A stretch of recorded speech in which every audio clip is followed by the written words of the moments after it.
Hey, today we're using Hypnotic Purple Seduction by Sexy Smooth Wax on the upper lip.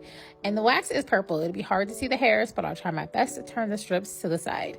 I also wanted to remind everyone, don't forget to go and follow me on Instagram at Waxing Queen Adventures, just in case if we have to part ways on this app, if things don't go the way that we want them to, then you guys will know where to find me, and the turn up can just continue over there on IG.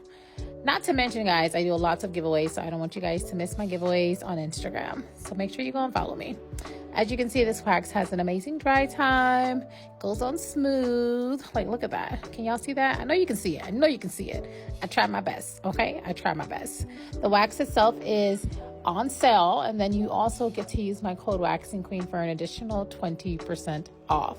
So don't forget to take advantage of that. There's other colors on there that are pretty and fascinating as well. I also like the tickled pink that I like to use, so make sure you go and check it out. I'm doing cleanups going in the opposite directions, making sure that I'm tapping in the corner of the lips. That's where most of the hair usually hides, those corners. They're so aggy. Let me see if I can show you this little corner right here. Can you see it? I know y'all can see it. Anyways, don't forget to go to Instagram and follow your girl, and always use aftercare no matter where you're waxing. Bye.